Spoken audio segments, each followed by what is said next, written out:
Welcome back to the Accounting and Business Breakdown channel. I have to say, the energy in here today is a little different. Is it? How so? It feels less like a classroom, Uh, and a bit more like a war room. a war room. I like Yeah, that. we've got paper scattered everywhere, reports highlighted in like 3 different colors. There's this sense of imminent strategy in the air. That is an incredibly fitting description.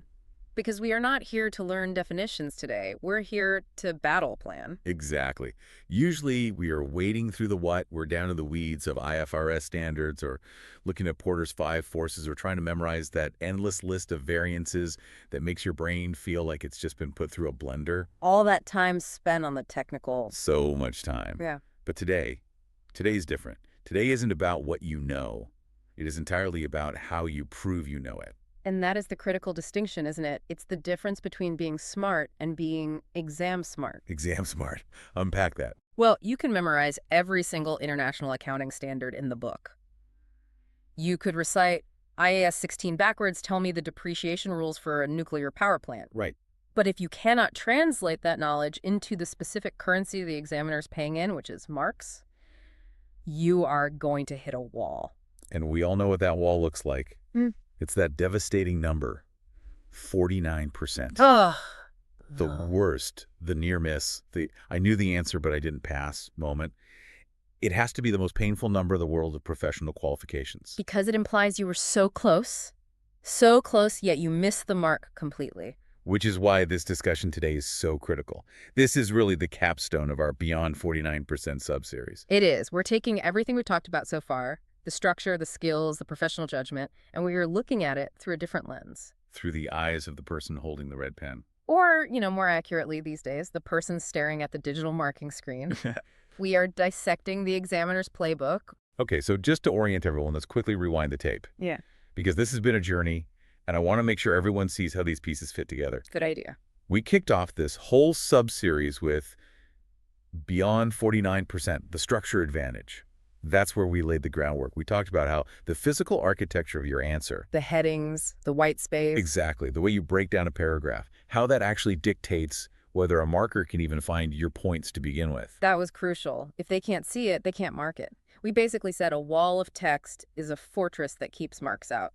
It was visual psychology as much as accounting. Then we moved on to Beyond 49%, skills level, where 49% is manufactured. And that was a tough one for a lot of people to hear. I think so, yes. We looked at those specific integration errors and the writing techniques that just trap students at that applied skills level. Like writing way too much, or explaining things that just don't need explaining. That machine gun approach to facts, where you just spray information and hope something sticks. Yeah. That episode was all about efficiency.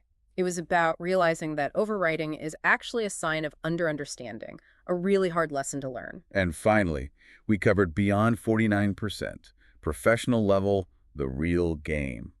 That's where we shifted gears completely, didn't we? We did. We moved into judgment, handling the pressure of a big case study, and earning those elusive professional marks. It was about that shift from being a calculator to being a consultant. Correct. So you should think of this as the season finale, the Avengers Assemble moment. I like that. We're tying all those threads together with one singular mission, to reveal the examiner's playbook. We have gone through a mountain of examiner reports, AAA, SBL, ATX, PM, you name it, to reverse engineer how these papers are designed and, more importantly, how they are marked. We want you to stop guessing and start scoring. Ah! I love that. So let's get into it. Let's do it. It's time to stop just studying and start strategizing. It's time to think ahead to step beyond 49%. So let's start with the blueprint. Okay. Section A. How exam papers are designed. I think a lot of candidates, myself included back in the day, view the exam paper as just a random collection of difficult questions. Thrown together to ruin your day. Exactly. Like the examiner woke up on the wrong side of the bed, spun a wheel of misfortune, and just chose violence. It certainly feels that way when you click next and see a topic you were praying wouldn't come up. Right. But it's actually the complete opposite. These exams are engineered stress tests, and I use that word engineered very deliberately. Okay. The design philosophy isn't just to measure your memory of a standard. It's designed to measure your professional behavior. Behavior, that sounds psychological. We're accountants, we're not therapists. Why are they testing behavior? Because the qualification is a license to practice. It's a proxy for the workplace. Ah, okay. Think about the office environment. A client asks you a tough question you don't know the answer. What do? Do you lie? Do you panic? Do you just start rambling? The exam mimics this pressure to see if you crack. That makes a lot of sense. So let's talk about the first element of that design, the balanced diet of topics. Yes. We saw this specifically called out in the FMA and MA examiners' reports. The examiner explicitly warns that the exam will cover the full syllabus. Meaning you can't question spot. You can't just gamble on inventory coming up and hope that leases stays far, far away. You absolutely cannot question spot. The design ensures that if you cherry-pick topics, let's say you're brilliant at variance analysis, but you just ignored budgeting completely, You're in trouble. you are almost guaranteed to fail. The paper is constructed to expose gaps. It's like a structural engineer testing a bridge. They don't just check the main pillars, they check the rivets. And if you're weak in one area. The exam is designed to find it. You know, that reminds me of something in the LW Global Report, that's corporate and business law. They made a fascinating point about the objective test questions. A multiple choice. Yeah. A lot of students think, oh, it's multiple choice, I can just guess my way through it. But the report specifically notes that guessing is statistically unlikely to work. Right, because the distractors, the wrong answers, they're designed to be really plausible, aren't they? Exactly. So in a multiple choice question, you'll typically have 4 options. You have the correct answer, obviously. Then you'll have the plausible wrong answer. Which is usually the answer you get if you make the most common calculation error. Precisely. Then you have the common misconception, which sounds right if you've only done some surface level study. And then you'll have the trap. So the whole design forces thorough knowledge over just surface recognition. It has to. If you just recognize a term but you don't understand the legal principle behind it, the design of the question is built to lead you, very gently, to the wrong answer. It's a filter mechanism. It filters out the pretenders. That's a great way of putting it. It's designed to catch the person who just skimmed the summary notes versus the person who actually, read the standard. Now, I want to talk about something that came up in the advanced audit and assurance, the AAA sources. Okay. This concept of layered scenarios. This feels like where the difficulty really, really ramps up. This is where it gets really interesting, especially at the professional level. In AAA and SBL as well, the paper is designed with what they call interactions between exhibits. Unpack that for us. What does an interaction look like in practice? Okay, so imagine you're sitting in the exam. You've got 5 exhibits open on the left side of your screen. Exhibit 1 is an email from your audit engagement partner. It gives you a pretty general instruction, something like plan the audit. Okay, standard enough. It sets the tone. But then, buried in Exhibit 3, which might be a transcript of a phone call with the client's finance director, there's a crucial detail. Like what? Maybe a constraint on time, or a note that the company has just listed on the stock exchange. And that one detail, the listing, that changes everything. It changes materiality, it changes the risk profile, it changes the reporting requirements. Everything. But the design intentionally separates the instruction, which was in Exhibit 1, from the key constraint, which is in Exhibit 3. So if you just read Exhibit 1 and start writing immediately. You're answering a generic question. You're not answering this question. You're planning an audit for a private company when you should be planning for a listed one. The design is explicitly testing your ability to synthesize information from different sources. And in SBL, Strategic Business Leader, this is taken to the absolute extreme, right? With the pre-scene material versus the exam day exhibits. It is. The whole design test. If you can hold old information in your head from the pre-scene and then dynamically update it with new, sometimes contradictory information on the day. Which is exactly what a real business leader has to do. You don't get to pause the world to go and study.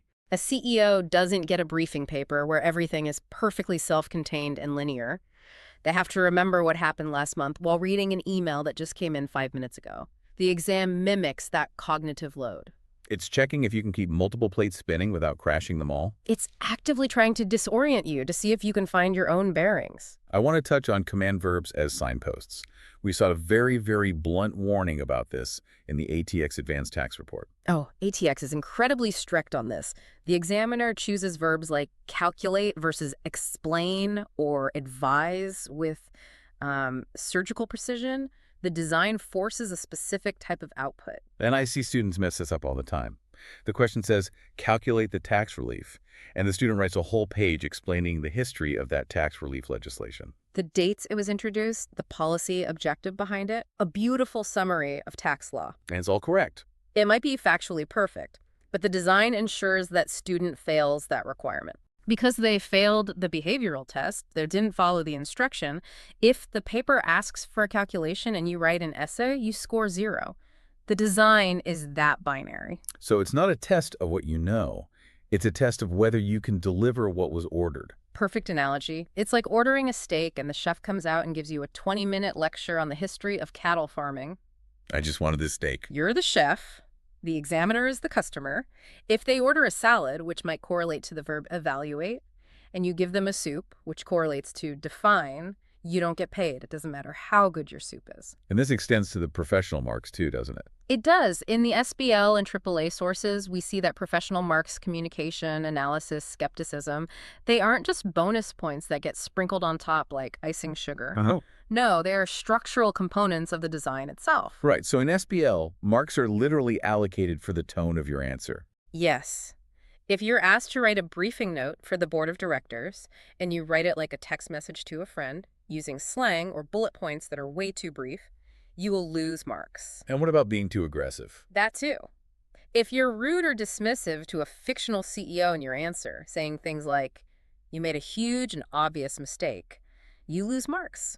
The design is testing your professional maturity. Can you deliver bad news diplomatically? Can you be persuasive without being aggressive? Okay, there's one last design element I really want to hit before we move on, and that's what I'm calling the trap of the perfect answer. This came from the performance management, the PM insights. Yes, the time allocation trap. We always talk about 1.8 minutes per mark. That's the golden ratio. But the papers are often designed to be too long to answer perfectly in the time you're given. That's right. But they're designed to be too long. That just feels cruel. Effectively, yes. They are designed to be impossible to complete perfectly within the time limit. And this is another behavioral test. A test for who? For the completer-finisher personality type, the student who absolutely refuses to move on until question 1 is perfect. I know that person. I think I was that person. Many of us were. But the exam is designed to punish that behavior. It tests your ability to say, this is good enough, and move on to the next fire. Because in business, if you spend 3 weeks perfecting a memo that should have taken an hour, you get fired. Exactly. The exam is simulating that resource constraint. Time is the resource. That is terrifying, but it's also quite liberating in a strange way. How so? Well, it means you aren't supposed to get 100%. You're not. You're supposed to get 50-something%. The design allows for that, provided you don't get stuck in the perfection trap. You have to be comfortable with imperfection. You have to be comfortable leaving a calculation 90% done because the clock is screaming, move on. Okay, so that's the architecture. That's how the house is built. It's a maze designed to test your navigation skills just as much as your walking speed. A very good summary. Now let's talk about the person living in it. Section B, how marking actually works. This is where we demystify the red pen. I think the single biggest misconception students have is that markers are looking for reasons to fail them. Oh, absolutely.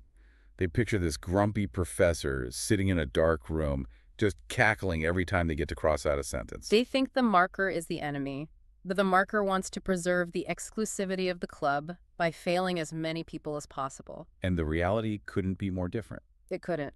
The reality, according to the ATX reports and many others, is the positive marking principle. Markers are looking to give you marks, not deduct them. This is the method marks concept, right? Yeah. This is something I really wish I had understood earlier in my career. It's so important. In ATX, the report states it clearly.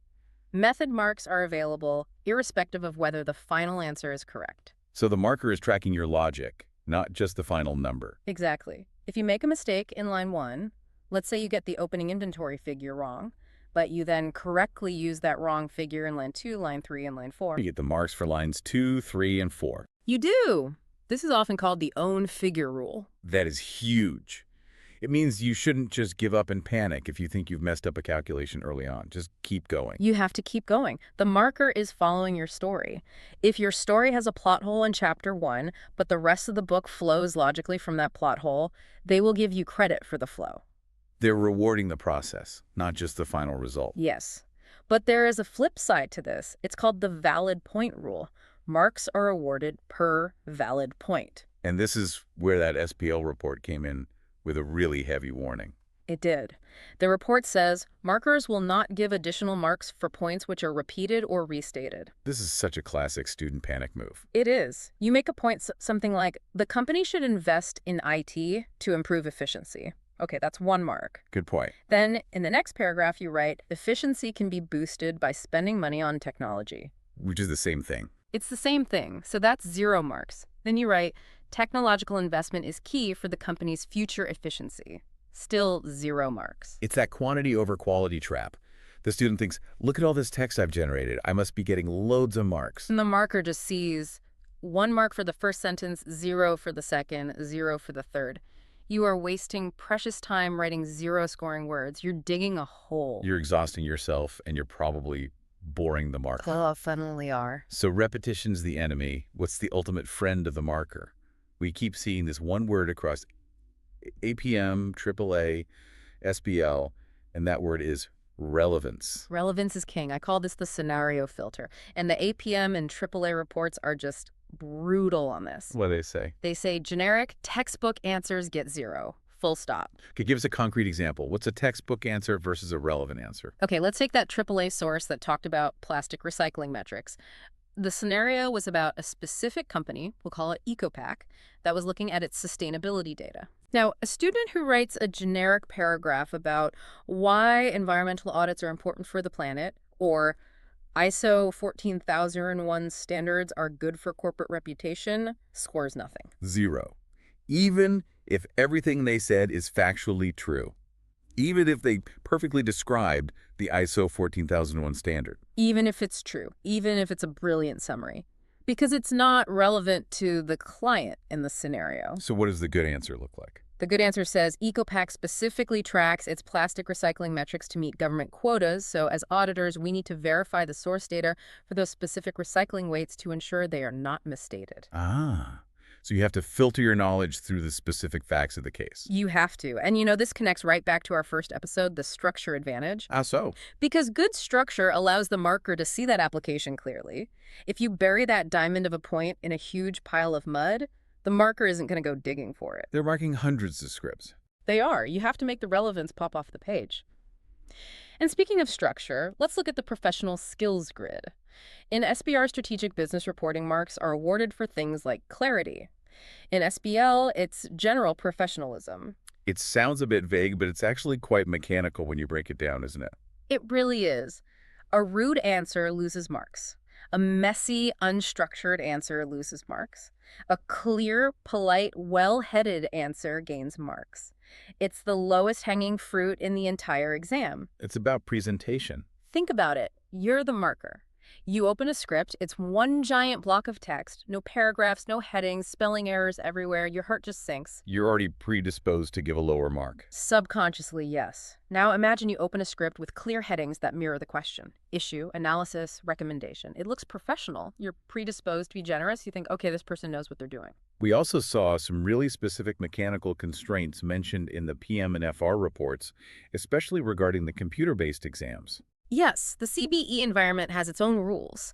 The PM report noted that number entry questions appear to be a weakness. This is purely mechanical, right? It is. If the computer is asking for a number and you type a sentence, or you round it incorrectly when the instructions clearly said to 2 decimal places, you lose the mark. The computer can't give you partial credit for a typo. It's completely unforgiving. And what about in financial reporting? FR. There, the markers need to see the effect on the statement of profit or loss. They don't just want a jumbled list of your workings. They need to see that you understand where that number ends up in the financial statements. Exactly. It's about the final output. If you calculate depreciation correctly, but you don't show it as an expense in the P&L, have you really answered the question? No. You've done the math, but you haven't done the reporting. And you won't get the mark for it. So marking is positive, but it is incredibly strict on relevance, repetition, and the mechanics. That's a perfect summary. Okay, this brings us to what was, for me, the most frustrating part of our research for this. Section C, why examiner reports repeat themselves. Ah, the broken record phenomenon. It is genuinely baffling. It is. You read a report from 2023, then you read one from 2024, then 2025, and they're complaining about the exact same things year after year. It's like watching a horror movie where you're screaming at the screen because the characters keep running up the stairs instead of out the front door. Exactly. So let's run through the greatest hits of exam failure. Issue number 1, answering the wrong question. We saw this so vividly in the APM evidence. The question asked candidates to assess the report, note the object of that sentence, the report. Meaning, look at the document that's been provided and critique its layout, its data visualizations, its usefulness to the person reading it. Is it too cluttered? Is it confusing? Does it even answer the user's question? But what did students do instead? They assessed the performance of the company. They looked at the numbers in the report and said, revenue is up, that's good, but margins are down, that's bad. So they answered a completely different question. They played financial analyst instead of performance management consultant. And they scored 0 for it because the examiner didn't ask, how is the company doing? They asked, is this report any good? And the root cause for this is just panic, isn't it? Panic reading. It's panic reading. You see a keyword like performance, and your brain latches onto it. You immediately start writing everything you know about performance rather than what was actually asked. It's a flight or fight response. Your brain just seeks comfort in the familiar. You think, I know how to calculate ratios, so I'm going to calculate ratios, even if the question asks for a qualitative review. And you've failed before you've written a single word of your actual answer. Okay, issue number 2, the kitchen sink approach. We've touched on this, but the evidence is just damning. The SBR evidence was so clear. Candidates who write more than is required lose the potential to earn marks in other questions. It's a zero-sum game. The time you spend writing a brilliant 5-page essay for a 5-mark requirement is time you have stolen from that 20-mark requirement that you haven't even started yet. And in AAA, we saw that classic materiality benchmark issue. Oh, this is a great example. It is. The partner's email, remember our layered scenario, specifically asks the student to calculate materiality based on revenue. And there's a good reason for that. Maybe the company is loss-making, so profit isn't a good benchmark. Maybe it's an asset-light tech company. Simple enough. Take revenue, multiply by, say, 1%. Done. But what do students do in their anxiety? They calculate it based on assets, profit, and revenue. They throw the kitchen sink at it. They think, I'll give the marker everything just in case. I'll show them how much I know. And the marker is thinking what? The marker is thinking, this person cannot follow a simple instruction. Exactly. You lose professional marks for that. You are wasting time and you are showing a complete lack of professional judgment. In the real world, if your boss asks for a revenue analysis and you come back with an asset analysis just in case, you're just wasting their time. And this links perfectly back to our second episode, skills level, where 49% is manufactured. That desire to overwrite is a habit that's formed at the lower levels, and it absolutely destroys you at the professional level. It does, because at the lower levels, knowledge is king. At the professional level, judgment is king. And judgment means knowing what not to write. Okay, issue number 3 is the copy-paste disaster. This was all over the SBL reports. It's like a plague. The exam software allows you to copy text from the exhibits. Which can be useful. It can be, but students are copying huge chunks of the pre-scene material or the background info and just pasting it wholesale into their answer box. And they think that counts as an answer. I think they believe it fills space. It makes the answer look long and substantial. It feels productive, you know. It's comforting to see words appearing on the screen. But the examiner report says what? It explicitly states, markers will not give additional marks for points which are repeated. If you just paste a paragraph that says revenue is down by 10%, you haven't earned a mark. You earn the mark when you write revenue is down by 10%, which suggests that the new marketing strategy has failed because... It's that so what factor. Yeah. Which leads perfectly into issue 4, a lack of commercial acumen. The AAA evidence on this was so striking. Students are good at identifying a risk, say a decline in cash flow, but they fail to explain why it actually matters to this specific client. They stop at the observation. They do, like the loan covenant example we talked about in prep. The cash flow is down. Okay, so what? A generic answer would be, this is bad for liquidity. Right, which is true, but generic. The commercial acumen answer is, the cash flow is down, which increases the risk that the company will breach its loan covenants with the bank. If they breach, the bank can recall the loan immediately. The company doesn't have the cash to pay it, so this creates a significant going concern risk. You have to play the movie all the way to the end. You can't just stop at the first scene. You have to. If you don't connect those dots, you lack commercial acumen. You're just a calculator, not an advisor. The examiner is begging you in these reports. Don't just tell me the fact. Tell me the implication. Tell me why the client should be losing sleep over this tonight. And that, of course, connects straight back to professional level, the real game. Yeah, That judgment is what's missing. You have to tell the client why they should care. precisely. Okay, so we know the traps. We know the design. We know why everyone keeps making the same mistakes. It's panic, it's bad habits, and it's a lack of strategy. It is. So now let's turn all of this insight into a weapon. Section D, how to reverse engineer marks. This is the strategy session. This is how you take back control. And the mindset shift is this. Before you write a single word, you have to audit your plan against the examiner's likely marking scheme. You have to visualize the marking key before it even exists. Yes, you become the examiner for a moment. Okay, so step 1, the verb audit. We go straight back to what the ATX and PM reports were telling us. Look at the verb first. Circle it, highlight it, whatever you need to do. And if it says evaluate, Then you are looking for pros and cons, usually in a balanced way. A list of definitions is going to score you near 0. If it says calculate, put the calculator on the desk and stop writing essays. it sounds so simple, but in the heat of the exam, people just forget. They see a term like pension scheme, and they wow. they vomit everything they know about pensions onto the page. You have to stop the vomit. Look at the verb. It is your compass. It tells you which direction to walk in. Okay, compass acquired. Step 2, the mark-to-minute ratio. This is your pacing guide, your metronome. If a requirement is worth 8 marks, that's roughly 14 to 15 minutes of your life, and no more. No more.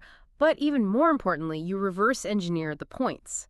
8 marks usually requires 8 distinct scoring interactions. Scoring interactions, I like that term. It sounds very mechanical, very actionable. It's meant to. It means you need 8 valid points. Or, if it's a very complex calculation, maybe it's 4 complex steps worth 2 marks each. But as a rule of thumb, think, I need 8 distinct ideas here. And if you only have 3 ideas, Then you are in trouble. If you write 3 pages about your 3 ideas, you are still only getting 3 marks. You cannot volume write your way to a pass. It doesn't work. and for a paper like SBL, there's a specific cap on this, isn't there? Yes, SBL has a specific nuance regarding balance requirements. Let's say the question asks for financial and non-financial factors, and it's an 8-mark question. Okay. And you only give financial factors. You write the most brilliant financial analysis the world has ever seen. You're still capped. You are capped, almost always at half marks. You could win a Nobel Prize for it, but if you completely ignored the non-financial part of the requirement, you get 4 out of 8 maximum. So you have to reverse engineer the balance. Yeah. 4 marks for financial, 4 for non-financial. And you structure your answer to face that balance. You create a heading financial factors and a heading non-financial factors. You make it impossible for you to forget and impossible for the marker to miss. I love that. Okay, step 3, the scenario link check. This is the antidote to the generic textbook answer. This is, for me, the most practical tip we can give. For every single point you write, force yourself to add a because clause that cites a specific fact from the scenario text. Can you give us an example of that? Sure. Don't just write, the company faces a risk of non-compliance. That could apply to any company in the world. It's too generic. It is. Instead, you say, the company faces a significant risk of non-compliance because it operates in the highly regulated pharmaceutical industry, as was mentioned in Exhibit 2 of the scenario. That because clause is the bridge. It connects the theory to the application. It forces the marker to tick the box. They cannot argue that your point is generic if you have quoted their own scenario back at them. You're using the FR and AAA advice. Use the information in the scenario. It's your safety rope. It proves you actually read the paper. Finally, step 4, the professional Polish pass. This takes 30 seconds at the end of a question, but it's where you earn those easy professional marks. You just look at your answer on the screen. Does it have logical headings? If it's supposed to be a letter, does it start with Dear Sir or Madam? Does it have a proper closing? If it's SBL or AAA, is the tone appropriate? Are you writing to a board of directors? Then don't use slang. Are you writing to a junior auditor? Then you can be more instructional. And the ATX report had a great line on this. It did. It said that candidates who scored well structured their answer according to the matters to be discussed. So if the question asks you to advise on income tax, corporation tax, and VAT, Your answer should have 3 headings. Income tax, corporation tax, VAT. It's that simple. Don't make the marker hunt for the marks. You serve it to them on a platter. Because if the marker has to read your paragraph 3 times just to understand what your point is. You have already lost. You want the marker to nod, tick. You want to make their job as easy as humanly possible. And that really is the bridge beyond 49%, isn't it? It is.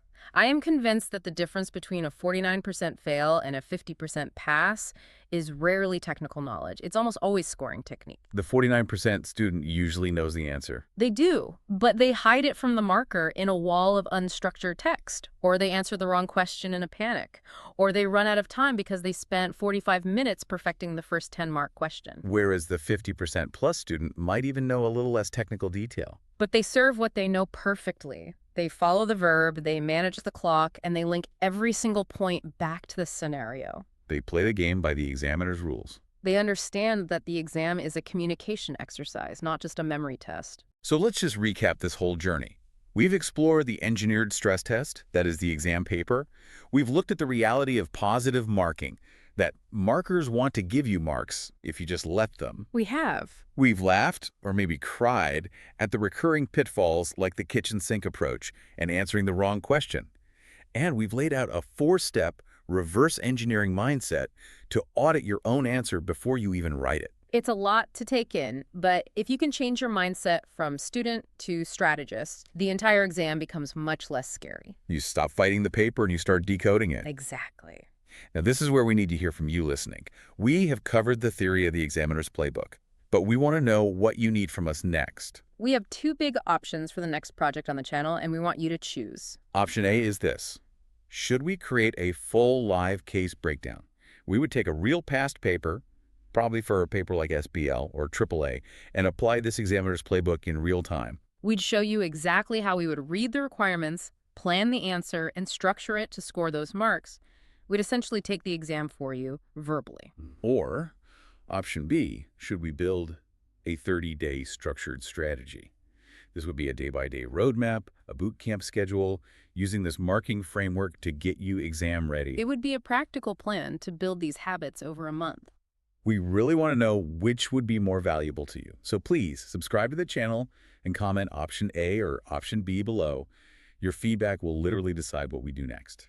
And in the meantime, please, if you felt a little twinge of recognition when we talked about poor structure, That wall of text. go back and listen to the Structure Advantage. It's in the playlist. It will help. And if you felt seen when we talked about writing way too much and constantly running out of time, you need to revisit skills level where 49% is manufactured. And finally, if you're struggling with that so what question, the judgment, the commercial acumen part, then your homework is to go back to professional level, the real game. The library is there for you.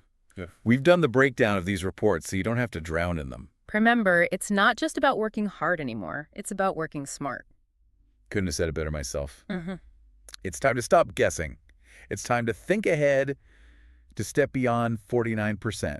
Thanks for listening, and we will see you in the comments. Goodbye and good luck.